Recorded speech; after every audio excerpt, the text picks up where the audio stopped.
Bonjour à toutes et à tous et bienvenue sur Oxalis Let's Talk, l'émission qui vous plonge au cœur du monde passionnant des achats. Je me présente, je m'appelle Léa Cespedes Sao, je suis ancienne acheteuse de métiers et de formation. J'ai travaillé dans plusieurs secteurs d'activité, les secteurs pharmaceutiques, aéronautiques et également banque-assurance. Et j'ai travaillé au sein de directions achats plus ou moins matures et plus ou moins bien outillées. Je suis aujourd'hui directrice du consulting chez Oxalis. Donc Oxalis est éditeur de logiciels spécialisé dans la digitalisation des achats. Nos clients sont principalement des PME, des ETI, mais également quelques grands comptes. Oxalis, en quelques chiffres clés, c'est 5 millions d'euros de chiffre d'affaires, environ 25% du chiffre d'affaires consacré à de la recherche et développement, et c'est également 50 000 utilisateurs présents partout dans le monde. Nous sommes aujourd'hui présents dans plus de 25 pays. Alors installez-vous confortablement, ajustez vos écouteurs et découvrons ensemble notre sujet du jour. Bienvenue dans ce nouvel épisode qui sera dédié à l'intelligence artificielle dans les achats. À cette occasion, j'accueille Christophe qui sera notre invité et notre expert du jour. Alors bienvenue Christophe, est-ce que tu peux te présenter, nous dire quelle a été ta formation, ton parcours professionnel et ce que tu fais aujourd'hui ? Bonjour, merci pour l'invitation. Donc, moi je suis donc effectivement Christophe.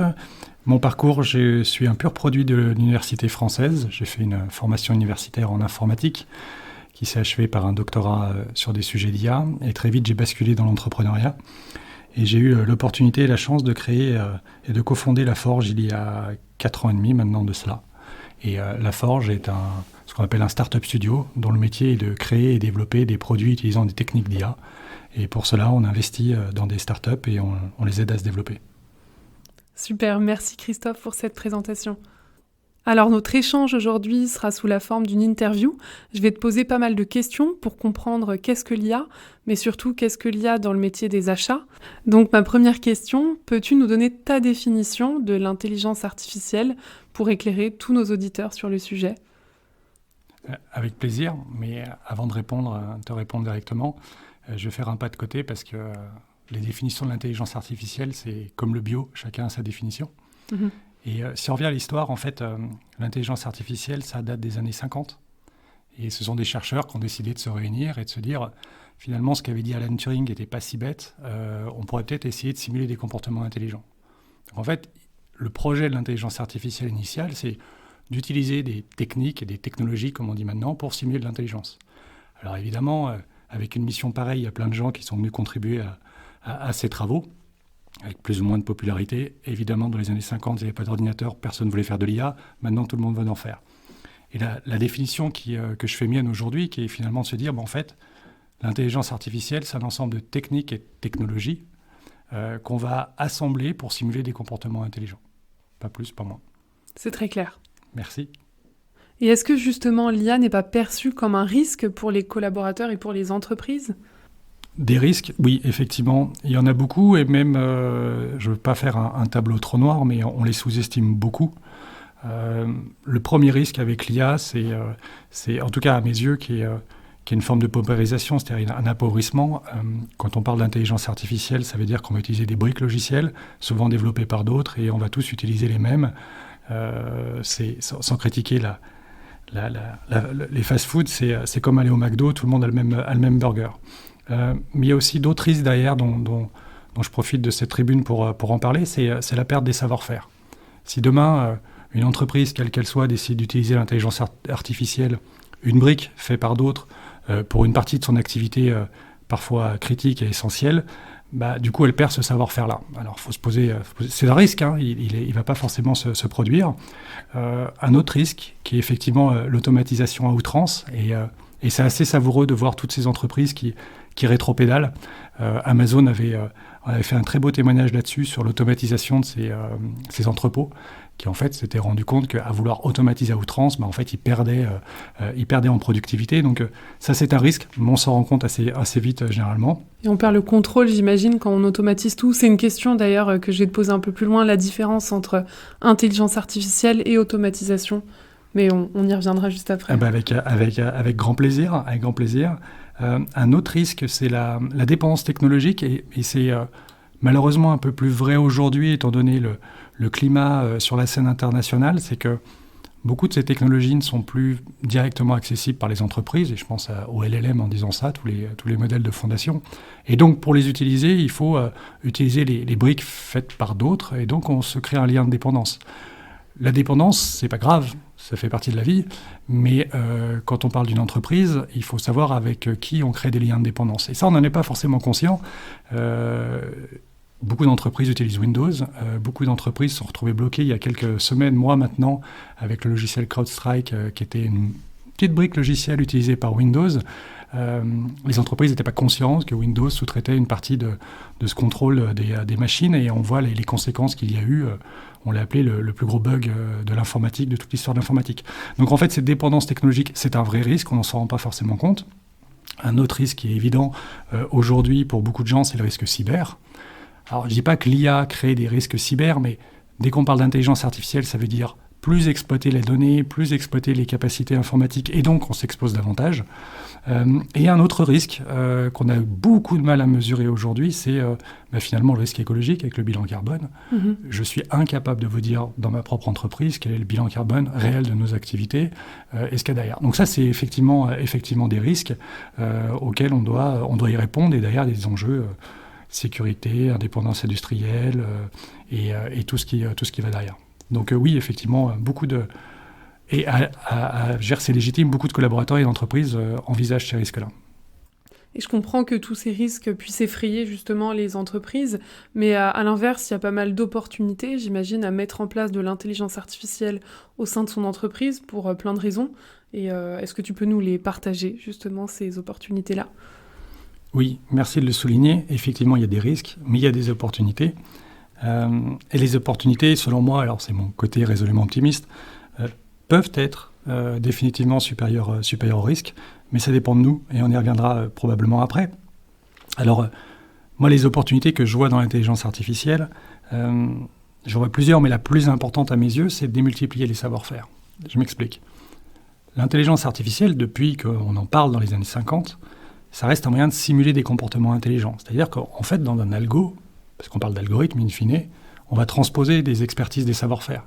Quand vous utilisez Netflix et que vous passez votre nuit à regarder des séries ou des films plutôt que dormir, c'est le savoir-faire de Netflix que de valoriser un catalogue de contenus audiovisuels, de comprendre les attentes des uns et des autres et de les embarquer dans des nuits blanches.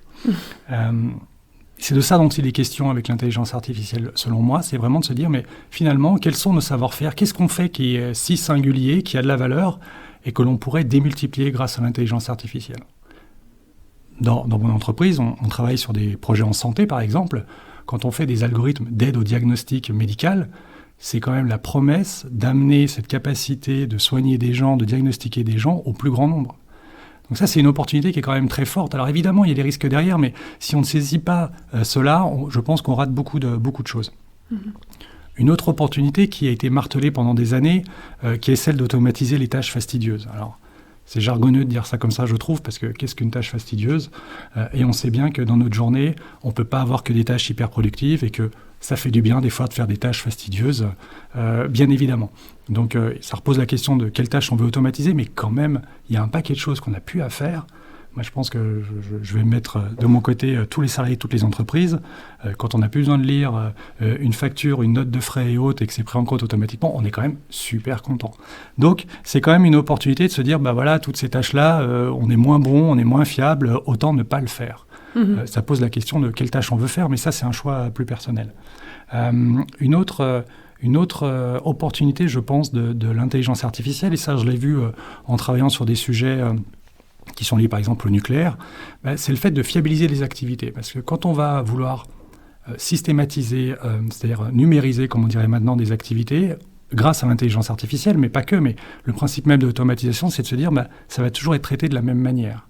Et c'est quand même rassurant qu'on ait beaucoup de tâches qui soient systématisées, automatisées, fiabilisées. Il y a moins d'erreurs, moins de risques, effectivement. L'erreur est humaine. Donc, L'erreur est humaine. C'est-à-dire que l'humain, lui, il est hyper plastique dans sa façon d'appréhender les choses. Il est intelligent, mais il fait des erreurs. C'est ce qui fait un peu, je pense, aussi le sel de la vie. Et donc, il y a quand même certaines tâches, on a envie que ça se passe plutôt bien. Je suis content de savoir que le contrôle aérien est en partie automatisé, que les chaînes logistiques aussi. Et donc, c'est aussi pour nous, je pense au projet qu'on accompagne à la Forge, c'est aussi la promesse de se dire, sur certaines activités, on veut systématiser. Et pas besoin d'aller chercher des trucs avec des risques humains, mais quand vous gérez, je sais pas, par exemple, un service de relations clients ou de la com, ou vous avez peut-être envie que la communication soit toujours validée, vérifiée, systématisée. Et donc, c'est aussi la promesse de se dire, OK, qu'est-ce qu'on veut faire, et de choisir ce que l'on veut faire, de le systématiser pour aller plus loin. Ça, c'est hyper intéressant. Je prends un exemple là-dessus. Souvent, on m'a dit, mais pas qu'à moi, OK, l'intelligence artificielle, sur certains sujets, je ne veux pas. Prenons le sujet des ressources humaines. Est-ce qu'on veut faire du recrutement avec les ressources humaines ? J'ai connu dans ma carrière beaucoup d'entreprises qui disaient « Ah non, je refuse ». Mais c'était souvent ces entreprises qui, en fait, elles faisaient des recrutements très empiriques et elles étaient bourrées de biais. Et le fait de vouloir utiliser l'intelligence artificielle pour aider au recrutement, pas forcément... Ça, c'est facilité, c'est pas tout automatisé, mais c'est vraiment accompagné. C'est facilité, mais du coup, ça oblige à expliciter pourquoi on recrute les personnes, qu'est-ce qu'on recherche chez elles, et puis ça évite les biais. Parce que généralement, les boîtes qui voulaient faire du recrutement humain, c'était quand même des boîtes de mâles blancs depuis 40 ans qui avaient tous fait la même école, quoi. Et donc, l'idée d'utiliser l'intelligence artificielle sur ce type de tâches qui sont évidemment hypersensibles, c'est l'occasion d'ouvrir la boîte et de se dire, mais finalement, comment on recrute, où est-ce qu'on veut recruter, quels sont nos critères, est-ce qu'ils sont partagés, mais qui valide quoi à quelle étape ? Donc, je pense que c'est une opportunité assez intéressante. On pense l'intelligence artificielle comme une boîte noire. Je pense que c'est l'occasion, au contraire, d'ouvrir et de regarder les datas et de se dire, mais finalement, ce qu'on fait, pourquoi on le fait ? Et ça, on le sous-estime.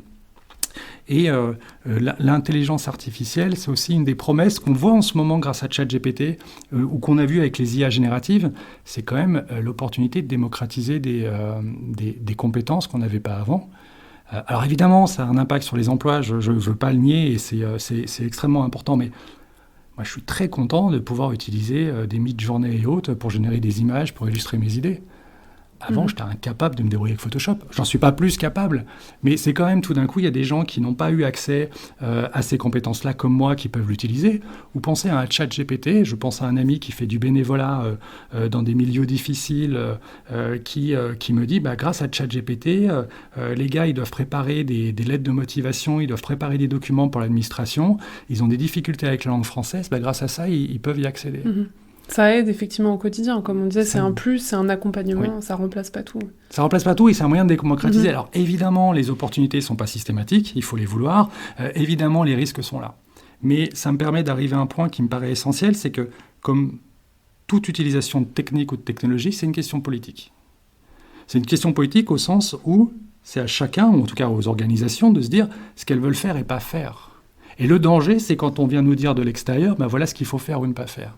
C'est une entreprise qui doit décider, par exemple, pour le recrutement, pour prendre mon exemple, est-ce que je veux utiliser l'intelligence artificielle ? Oui, non. Et pour faire quoi ? Est-ce que je veux assister ? Est-ce que je veux remplacer ? Est-ce que je veux substituer ? Et ce n'est pas un jugement de valeur, il n'y a pas de bonne ou de mauvaise réponse. C'est à chacun de dire comment il veut le faire. Et ça renforce l'idée que j'évoquais tout à l'heure, qui est de renforcer les savoir-faire. Et donc, ce qui me paraît essentiel à l'époque où on se pose toutes ces questions sur l'utilisation de ces techniques, c'est quelle est ma culture d'entreprise ? Qu'est-ce que je veux faire et pourquoi et comment ? Et après, ça vient assez naturellement la façon de le faire. La technique n'est pas la solution. Elle doit faire probablement partie de la solution, mais elle n'est pas la solution. C'est avant tout une question politique de se dire, au fait, pourquoi je veux faire les choses ? Qu'est-ce que je ne veux pas faire et pourquoi ? Et quel est l'objectif derrière ? Évidemment, c'est mieux quand c'est dicté par un objectif, mais je pense que le problème serait de dire que l'objectif doit dicter la technique à mettre en place. Quand on fait ça, on est un peu techno-solutionniste et c'est un peu comme un bulldozer et on vient tout casser. Alors que si on se dit quel est notre idéal, vers quoi on veut se projeter, quel est notre objectif à plus court terme et quelles sont nos valeurs, on trouve des voies créatives grâce à l'intelligence artificielle qui sont géniales, quoi. Je prends un exemple tout bête. Prenez l'exemple de la formation. J'ai la chance en ce moment d'échanger et de travailler avec des personnes qui sont dans la formation, que ce soit des plus jeunes ou des adultes. Il y a un peu deux écoles, quoi. C'est le cas de le dire. Il y a l'école de ceux qui disent « non, l'IA générative passera pas par nous ». Hors de question que les gens utilisent ChatGPT à l'école, par exemple, ou dans le cas des formations. Puis d'autres qui disent « ah, mais peut-être que c'est une occasion d'aller plus loin ». Et en fait, les deux voies se défendent. En tout cas, il n'y a pas à juger les deux voies, pas de jugement de valeur, mais on voit que, en tout cas, moi, je suis plutôt pour la deuxième, et on voit que ça nous offre des opportunités d'aller plus loin, de repenser les approches pédagogiques. C'est très intéressant d'entendre effectivement toutes ces pistes-là, et on comprend mieux les questions que se posent les entreprises. Et voilà, ça rejoint un peu tout ce que je vais te demander. Là, j'ai énormément de questions pour toi tout au long de notre épisode.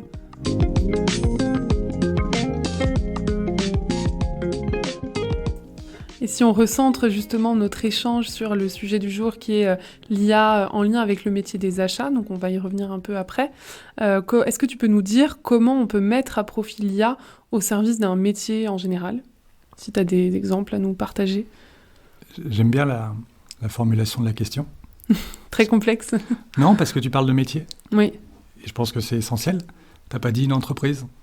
Et je pense que déjà, c'est un bon point de départ de se poser la question, mais finalement, au regard des activités des uns et des autres, comment l'IA peut aider.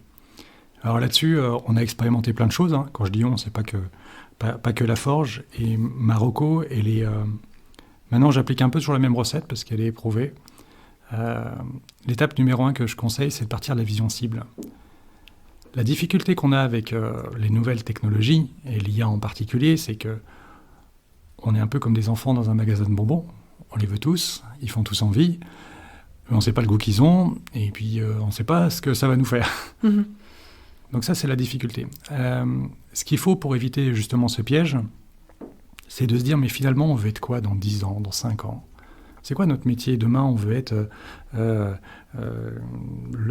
Netflix des achats, si je prends l'exemple d'Oxalis. On veut être... mais en fait, il faut partir de cette vision cible et revenir progressivement vers les savoir-faire et dire ce qui est singulier là-dedans. Une fois qu'on a identifié ces savoir-faire, c'est-à-dire mais quel est vraiment notre métier ? Ok, on fait plein de choses toute la journée, on est tous très occupés, mais quel est notre cœur de métier ? Une fois qu'on a la vision cible, qu'on a la vision des savoir-faire, on peut regarder finalement les cas d'usage qui sont pertinents. Si, par exemple, on travaille dans les achats, on va avoir un certain nombre de savoir-faire qui sont peut-être liés à la relation avec les fournisseurs, la gestion de ces communautés de fournisseurs. Et donc, si vous êtes dans une boîte responsable des achats et que pour vous, c'est un savoir-faire qui est singulier, et je dis bien pour vous, parce qu'une entreprise de même catégorie de la rue d'en face, dans le même secteur, ne va pas forcément gérer les achats de la même manière. Mais si vous avez identifié ce type de singularité, vous pouvez commencer à vous dire, OK, comment l'IA peut m'aider à démultiplier ce savoir-faire-là ? Parce que si vous vous posez la question comment l'IA peut m'aider de manière générale, je pense que ça va être vitesse stérile. Là, on voit l'essor de ChatGPT et de toute la cohorte des usages des LLM derrière ça. Évidemment, on a envie de tout essayer. Évidemment, on se dit, tiens, oui, on pourrait faire de la génération de texte, on pourrait faire ci, on pourrait faire ça. Mais en fait, c'est déconnecté de ce que l'on fait, c'est déconnecté de ce que l'on devrait être ou ce vers quoi on veut tendre. Donc, étape numéro 1, on se concentre sur ce qu'on veut faire. Étape numéro 2, on identifie ses savoir-faire singuliers. On se pose la question, en quoi l'IA peut m'aider à renforcer ces savoir-faire-là ? Et ce qui est génial quand on fait ça, c'est qu'on trouve très vite des cas d'usage qui ont vraiment beaucoup de valeur et qui sont, a priori, pas hyper sexy comme cas d'usage, mais ça va être par exemple mettre les données en qualité, s'assurer que la personne a la bonne information au bon endroit. Alors oui, on va être très loin de je veux un chatbot comme je le vois à la télé ou comme je le vois sur mon téléphone, mais là on va vraiment chercher de la valeur et on va vraiment s'intégrer dans les usages et les activités des uns et des autres.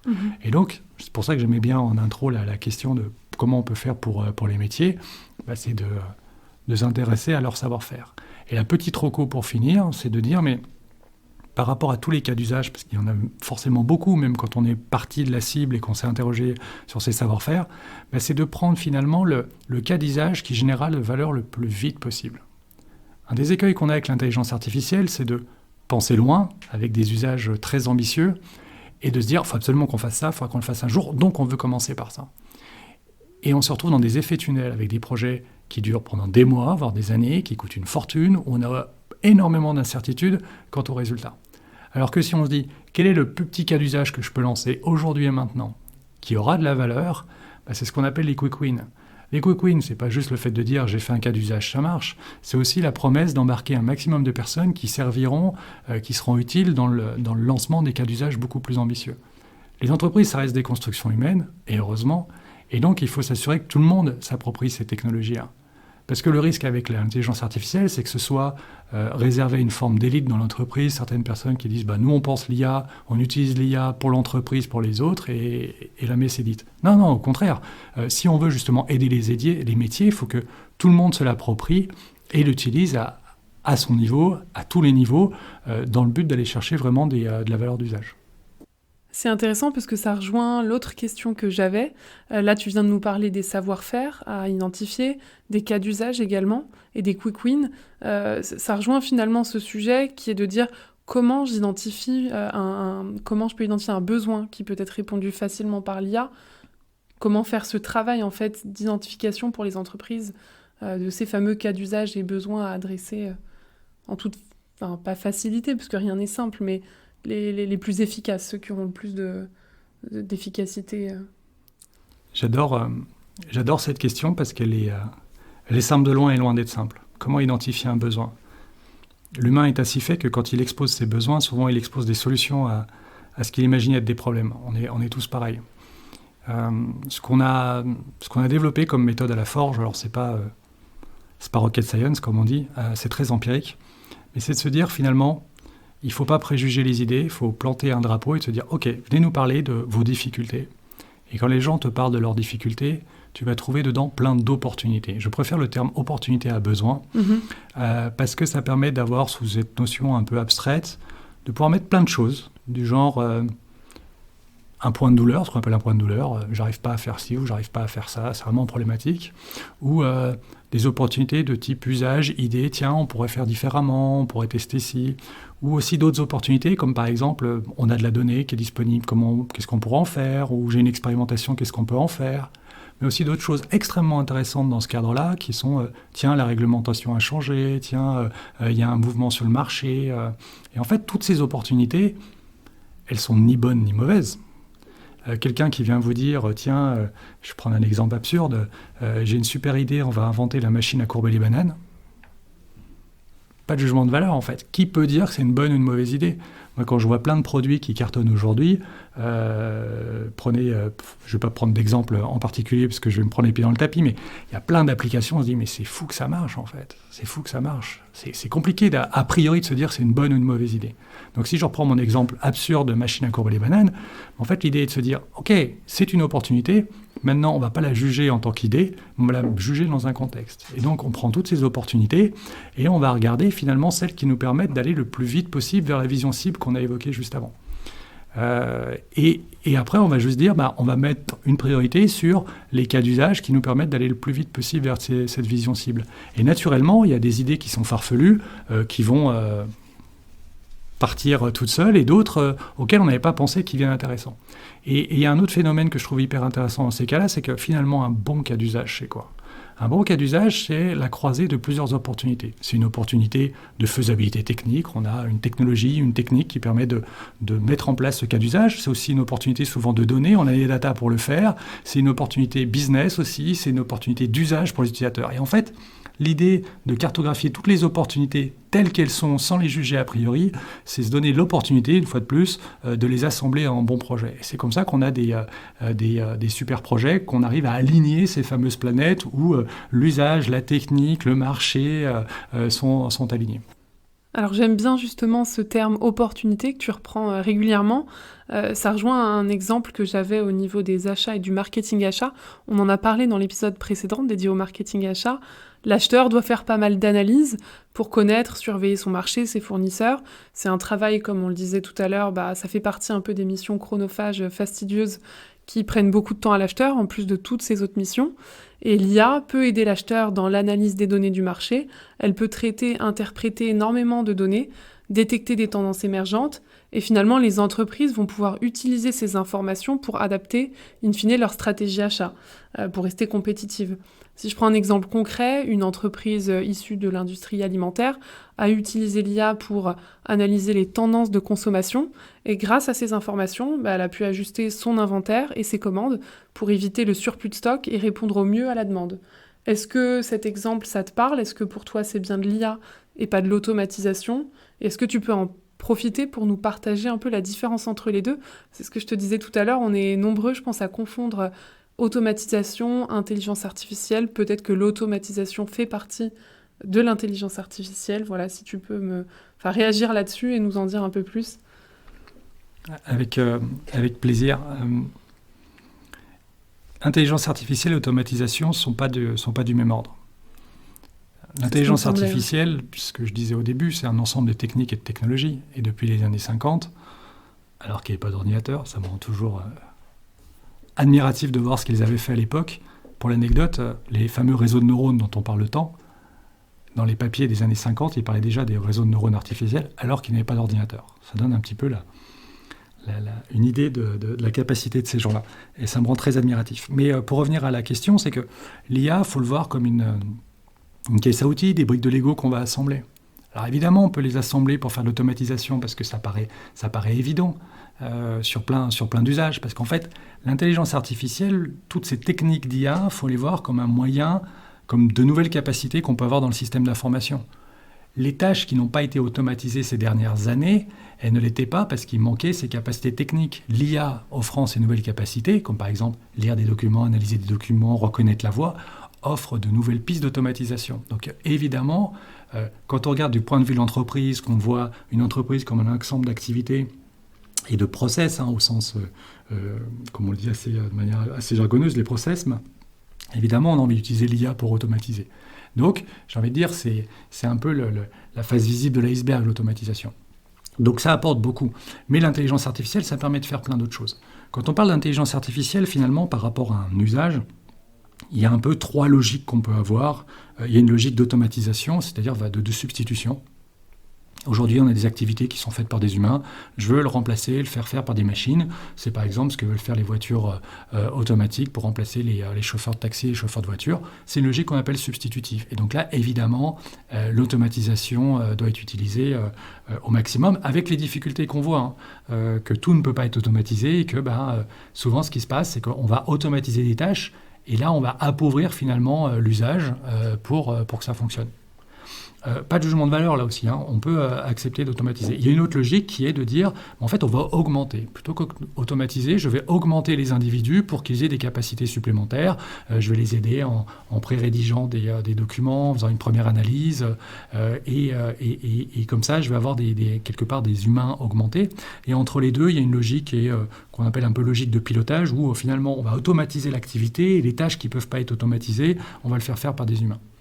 Et en fait, ce que je veux illustrer par là, c'est que l'IA peut servir aussi bien à automatiser qu'augmenter, substituer tout ce qu'on veut. Donc je ne les opposerai pas, même si c'est vrai qu'on a tendance à le résumer à ça. Mais c'est, je pense, dommageable parce qu'on oublie tout le potentiel de l'IA qui n'est pas sur des usages d'automatisation d'une part. Et au même titre qu'on redécouvre l'IA avec ChatGPT, si on prend un peu de perspective, l'intelligence artificielle ces dernières années était devenue très populaire dans le cadre de ce qu'on appelait la BI et les analytics, c'est-à-dire les entreprises qui collectaient plein de données et de se dire finalement, grâce à l'intelligence artificielle, je vais pouvoir faire du machine learning. Le machine learning, c'est une technique d'IA qui consiste à créer des modèles à partir des données d'exemple qui servent globalement, je prends des raccourcis, pour faire de la prédiction. Dans la plupart des cas, je vais prédire des choses. Et ça rejoint mon deuxième exemple, justement. Là. Exactement. Et donc, les cas d'usage que tu as évoqués sont des usages que moi, je mets dans la famille de l'aide à la décision. C'est l'augmentation. Alors, ça, tu peux l'utiliser dans une logique d'augmentation, mais qui est de se dire, grâce à la data, je vais prédire des choses pour prendre des décisions. Je vais prédire est-ce que c'est un bon fournisseur ou pas, un bon acheteur ou pas, est-ce que le marché va monter, baisser et autres, pour prendre de la décision. Et ce que je constate aujourd'hui, et je m'en réjouis, c'est qu'on passe d'une ère du de l'IA Analytics, de l'aide à la décision, finalement à destination des décideurs, des managers, du pilotage des entreprises, à une intelligence artificielle, à de l'intelligence artificielle utilisée pour les métiers une fois de plus. Et finalement, si tu regardes dans tes activités à titre perso tous les jours, tu as des activités de prise de décision. Et évidemment, tu penses à des cas d'usage de l'IA où on pourrait te prédire si tu es sur la com, que tel et tel sujet va être tendance ou l'appétence à certains sujets, mais tu as beaucoup d'autres activités où on n'est pas sur de l'aide à la décision. Et donc, ce qui est assez, je trouve, intéressant dans les cas d'usage que tu as évoqués, on est pour beaucoup sur des cas d'usage d'aide à la décision. Et là, en ce moment, on découvre on peut utiliser sur plein d'autres choses. Et c'est ça qui est un peu nouveau aussi. Et c'est ça aussi qui est assez vertigineux, parce qu'on n'a pas envisagé que l'IA, les techniques d'IA viennent s'installer dans nos boîtes mail pour nous aider à rédiger des mails, dans plein d'outils à plein d'endroits, quoi. Et donc, si on va sur les achats, l'intelligence artificielle dans les achats, il y a historiquement tous les cas d'usage pour, comme tu l'as dit, améliorer la connaissance sur ses fournisseurs, comme tu l'as dit, connaître et surveiller son marché et ses fournisseurs. Évidemment, on est dans l'aide à la décision. Et on voit s'ouvrir maintenant plein de choses qui sont sur mieux travailler, mieux supporter les métiers. Et ça me paraît assez intéressant et assez prometteur de beaucoup de nouveaux cas d'usage. Et ça rejoint ce qu'on disait juste avant, comment l'IA peut accompagner le métier, répondre à des besoins, à des opportunités. Donc c'est effectivement en lien. Et le tropisme que je dénonce quelque part derrière, alors c'est pas militant, mais c'est qu'on pense encore trop à utiliser les techniques d'IA sur les datas pour faire de la prévision. J'entends encore très souvent, avant de faire de l'IA, il faut que j'ai de la data, parce que quand j'aurai de la data, je pourrai prédire les activités, je pourrai faire un certain nombre de choses. C'est vrai, mais on peut accompagner énormément de gens avec d'autres cas d'usage que de la prédiction. Je pense à un de mes clients qui évidemment, quand on a commencé à travailler avec lui, est parti tout de suite sur les sujets d'aide à la décision, ce qui est souvent très compliqué, parce que pour être vraiment pertinent par rapport à des équipes métiers en place qui font ça depuis des années, il faut aller chercher des sources de données hyper riches, ça demande beaucoup de travail, alors que il y avait des cas d'usage évidents à côté qu'on a réussi à déployer sur aider les équipes à analyser des dossiers, supporter dans les process, détecter des pannes, détecter des fraudes, un certain nombre de choses qui ont beaucoup de valeur. Donc aujourd'hui, on a encore un peu trop tendance à regarder du côté d'aide à la décision, alors qu'il y a des cas d'usage à côté infiniment plus riches en termes d'usage, je veux dire, et qui probablement aussi sont très riches en termes de valeur.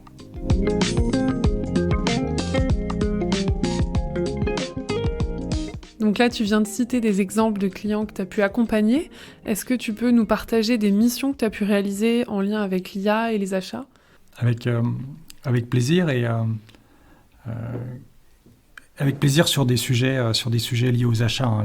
La fonction achat est propre à chaque entreprise. Évidemment, les cas d'usage aux achats sont ceux qu'on a un peu évoqués tout à l'heure sur la prévision de la demande à partir de données internes et externes. Et ce qui est assez intéressant aujourd'hui, c'est de voir que les nouvelles techniques d'IA nous permettent d'aller chercher d'autres sources de données et d'améliorer ces prévisions. Donc ça, je dirais que c'est le b.a.-ba, prédire la demande dans les achats. Ensuite, il y a tout un champ qui se développe beaucoup et qui est de plus en plus important pour des questions réglementaires, qui sont tout ce qui est le respect de la mise en conformité et prédire et éviter les risques. On est sur des problématiques de l'ordre du KYC, comme on l'a vu ces dernières années se déployer.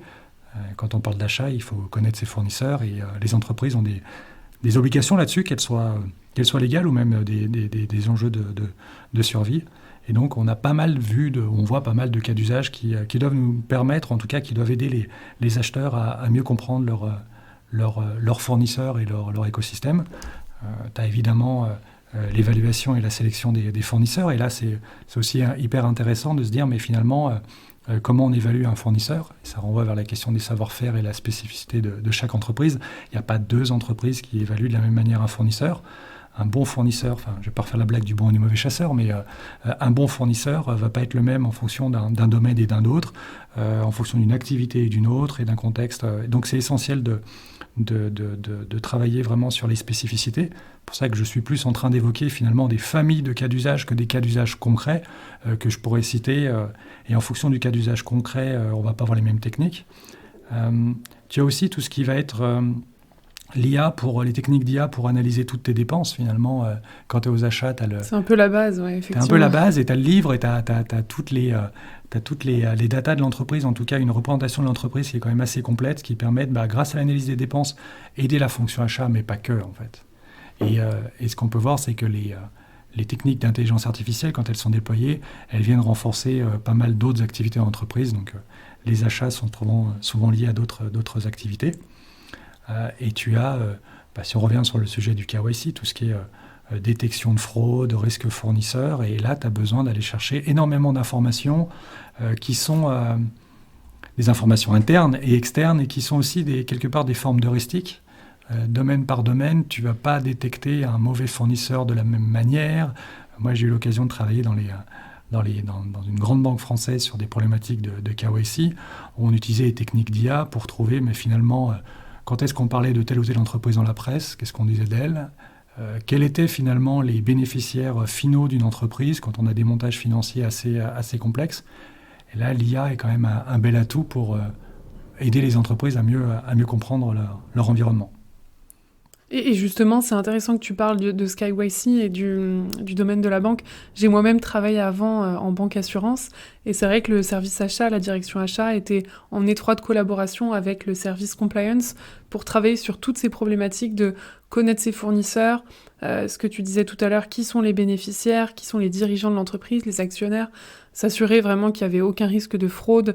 Et comme tu le dis, on n'évalue pas les fournisseurs, on ne les surveille pas de la même façon selon le secteur de l'entreprise, selon la famille d'achat sur laquelle le fournisseur intervient. Si c'est une prestation de service externalisée, c'est souvent assez sensible. En revanche, si tu es sur de l'achat de fournitures de bureau, il faut faire attention, bien sûr, avec qui on travaille, mais tu ne vas pas externaliser toute une partie de tes prestations et de ton cœur de métier.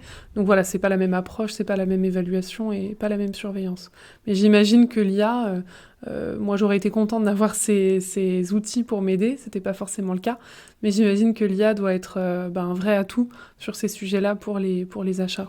Potentiellement. Pour les entreprises. Alors je dis bien potentiellement parce que tu illustres très bien cette difficulté qu'on a avec l'intelligence artificielle. C'est que c'est un peu paradoxal. C'est d'un côté, tu vois cette espèce de baguette magique où on te montre des cas d'usage où ça marche super bien. Et quand je travaillais sur ce sujet bancaire, on avait plein de cas où ça marchait super bien. Mais vous avez tous testé l'IA à titre perso ou pro, il y a quand même des moments où ça ne marche pas. Et là, ça devient quand même assez compliqué. Donc, c'est en ça où c'est paradoxal. C'est d'un côté, on a l'impression que ça va être un espèce de couteau suisse, que ça va tout faire comme ChatGPT nous le laisse penser. Et de l'autre, on se rend compte que, en fait, c'est beaucoup plus compliqué et complexe que ça. C'est spécifique à chaque usage, chaque contexte. Et que, en fait, il faut bien discuter avec les métiers pour comprendre. Tu as pris l'exemple des achats bureautiques versus des gros achats. Comment on explicite ça, en fait. Ça rejoint ce que j'évoquais aussi tout à l'heure, c'est qu'au bout d'un moment, tu es obligé de te poser la question de se dire, mais finalement, pour nous, c'est quoi un bon fournisseur ? Et à quel moment, parce que chaque relation implique des risques, à quel moment on est prêt à prendre ce risque, en fait. Et quel niveau est acceptable, il faut l'expliciter. Plein de critères. Ouais. Et c'est là où ça devient super compliqué, parce qu'en tant qu'humain, tu dis, ouais, il y a des bons et des mauvais fournisseurs, on veut que les bons et pas les mauvais. Ok, très bien. Mais quand tu veux le formaliser, parce qu'en fait on dit intelligence artificielle, mais c'est de l'artifice d'intelligence. C'est pas de moi, mais ça illustre bien le truc. C'est que ça reste très bête. Ça systématise le traitement et donc, ok, comment tu définis un bon d'un mauvais fournisseur ? Comment tu le partages ? Et est-ce que tu es sûr qu'avec tes collègues au département achat, vous avez tous la même vision ? Et c'est sûr que non. C'est sûr que non. Et oui. Et donc c'est pour ça aussi que en interne. C'est une super opportunité l'IA de se poser la question. De se dire, mais finalement, qu'est-ce qu'on veut vraiment en termes de fournisseurs et quelle relation on veut avoir ? Et ce qui est aussi intéressant, surtout avec l'essor des LLM, qui est la technologie sous-jacente à des systèmes comme ChatGPT, qui sont ces gros modèles de langage qui permettent de faire plein de choses, générer du texte comme on l'utilise assez régulièrement, mais aussi analyser des documents. Il y a un cas d'usage que je trouve génial, qui vient dans le monde des achats, mais pas que, qui est tout ce qui est analyse de documents. Oui, quand on fait un achat, c'est un contrat qu'on va mettre derrière. Et donc il y a plein de clauses, il y a plein de documents. Et le contrat, ça dit quelque chose, il y a l'esprit, il y a la lettre. On n'analyse que la lettre. Et en fait, les techniques d'IA nous permettent d'analyser beaucoup mieux les contrats, Moi, j'ai un cas d'usage là. C'est vrai que j'avais pas pensé à ça, mais j'ai moi-même mis en place des contrats avant. C'était pas évident, c'est compliqué. Enfin, tu peux être accompagné par un service juridique, mais tu prends des décisions quand même assez importantes vis-à-vis de la relation avec le fournisseur. Ta relation, sur du long terme. Sur le long terme, quoi. Et les gens sont pas malveillants a priori, mais une fois que tu as écrit les choses, ça devient compliqué. Et donc, nous, on utilise les LLM, entre autres, pour rééquilibrer les contrats.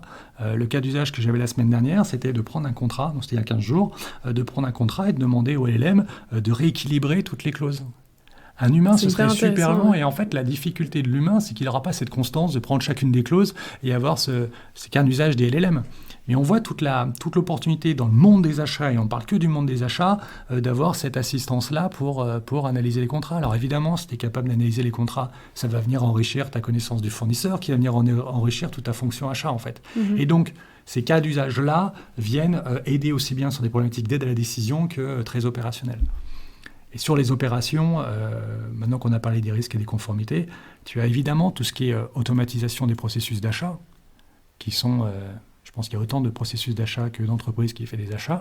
Et donc, quand on parle d'automatiser, tu as deux options. Soit tu normalises et tu dis tout le monde fait pareil, tout le monde mange la même soupe. Soit tu utilises justement ces techniques dans le but de personnaliser et de s'adapter aux besoins. Tu as ce que j'avais vu aussi sur des achats, sur des problématiques achats, commerce, c'est tout ce qui est négociation dynamique des prix, avec parfois au milieu des problématiques de marketplace, des choses hyper complexes. Et là, ce qui est assez génial, je trouve, en tout cas, dans ma bouche, génial, ça veut dire que c'est des usages assez créatifs, c'est que ça peut venir, et ça doit venir même, je pense, impacter le business model de l'entreprise. C'est-à-dire que ces techniques d'IA appliquées au monde des achats, c'est aussi l'opportunité de penser des nouveaux business models, de relations avec d'autres, de commercialisation.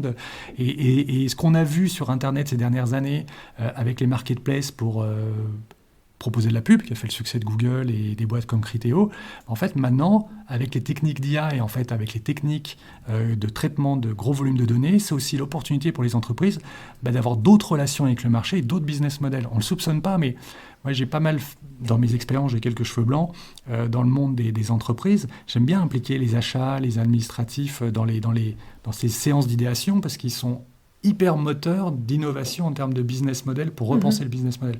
On n'a que trop tendance à dire on va imaginer, je caricature, au marketing des nouvelles offres, et sur un bout de chaîne qu'on va avoir le département juridique en disant tiens, les gars, il faut nous cadrer ça pour qu'on puisse le vendre, puis les achats, il faut nous trouver les fournisseurs. Alors que quand tu les inclus dès le début, la boucle, ouais. Mais dès le début en fait.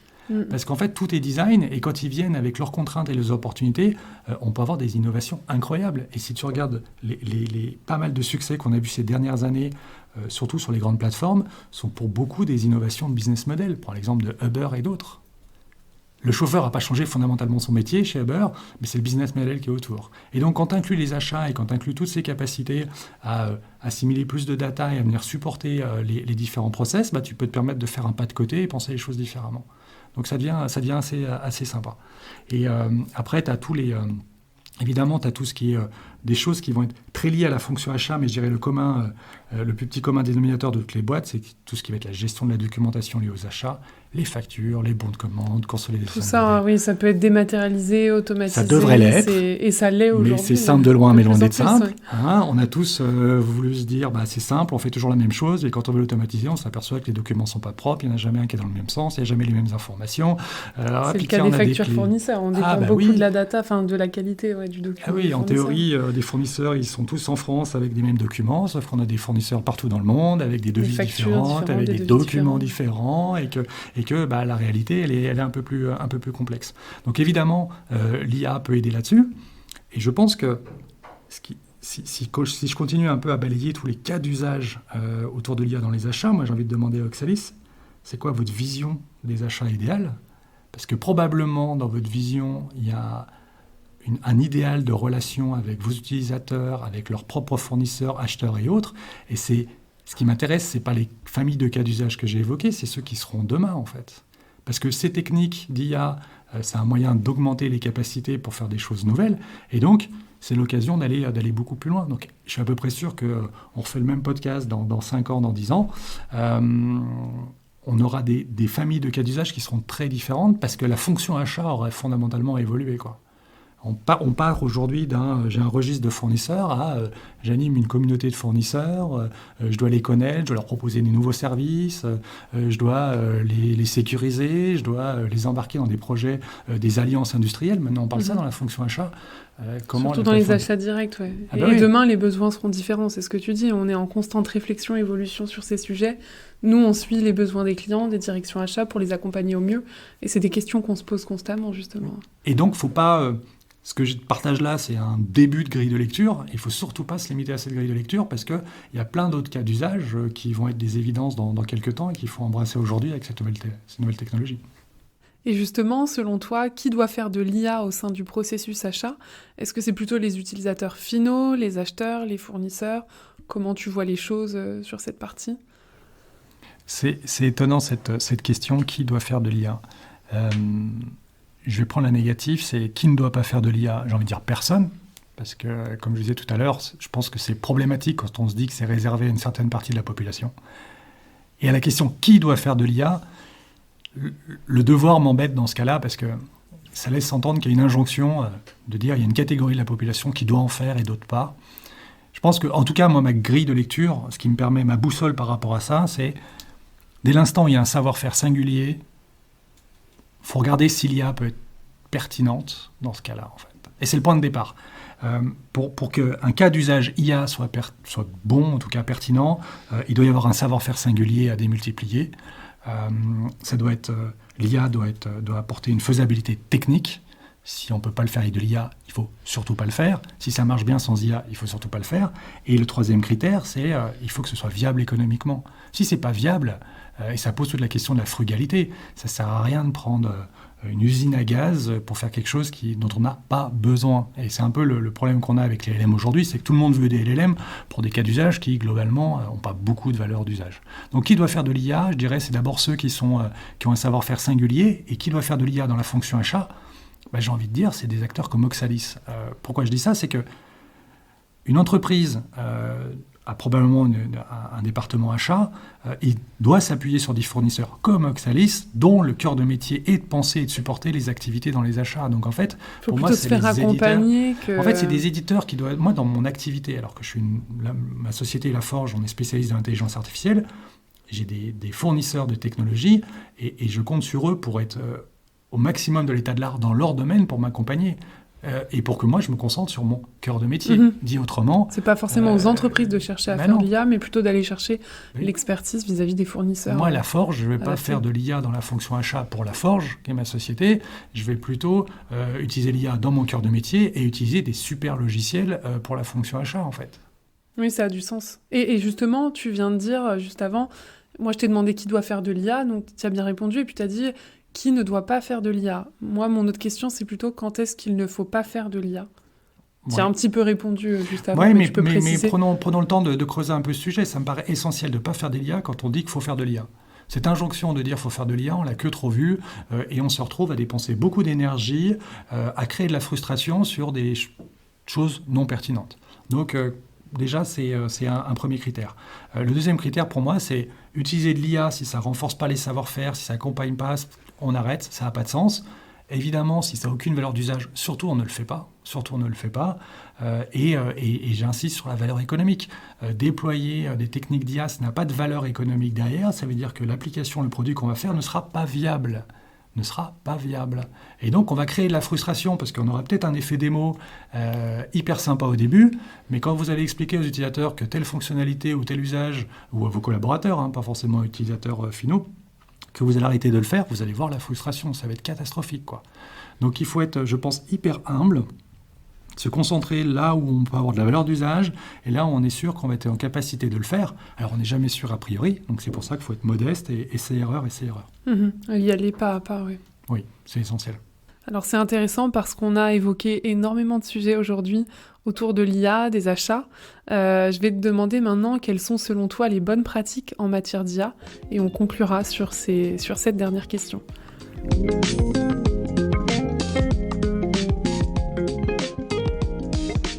Les bonnes pratiques en matière d'IA, je dirais que d'abord pour les individus, ça me paraît essentiel d'expérimenter.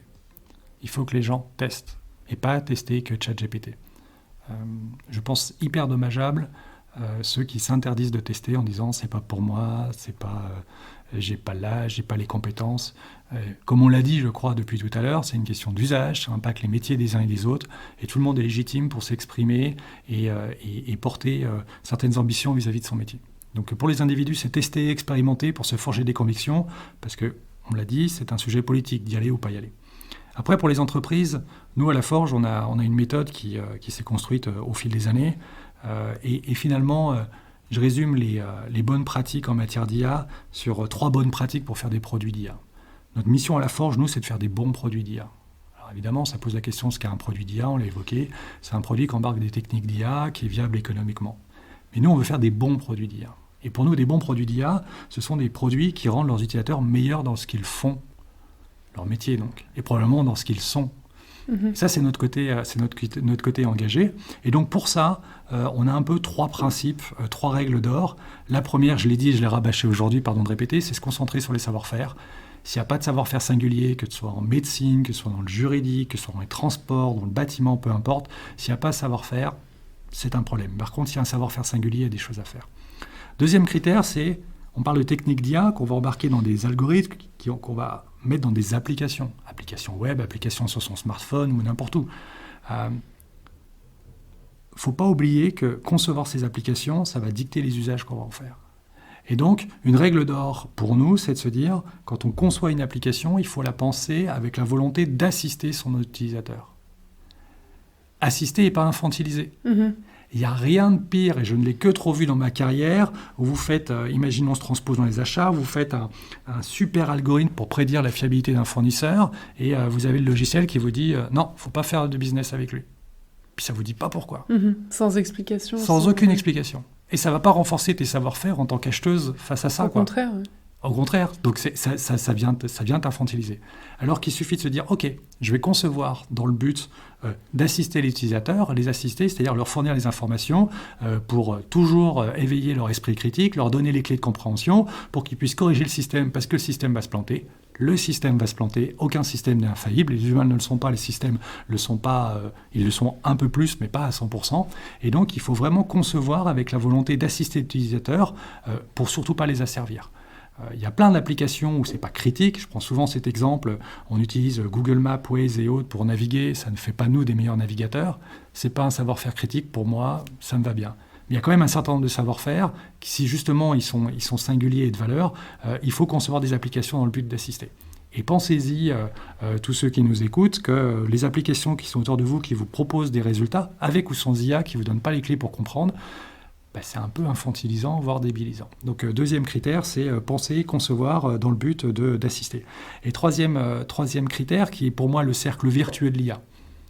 L'IA, si on m'a suivi jusque-là, c'est un moyen de transposer des savoir-faire dans un algo, à partir de la data, à partir des experts. Les gens utilisent cette application qui embarque cet algo. C'est extrêmement riche en valeur. Chez Oxalis, vous le savez, les utilisateurs qui interagissent avec la plateforme, ils nous disent beaucoup de choses. Aujourd'hui, on utilise ces traces pour savoir comment ils utilisent l'application. Mais en fait, étant donné que dans les datas, dans les algorithmes, il y a une transposition des savoir-faire du domaine, les traces d'usage nous disent aussi beaucoup de choses sur le domaine. Je prends un exemple très bête, enfin pas très bête, très simple, pardon. On a développé un système d'aide de diagnostic en santé.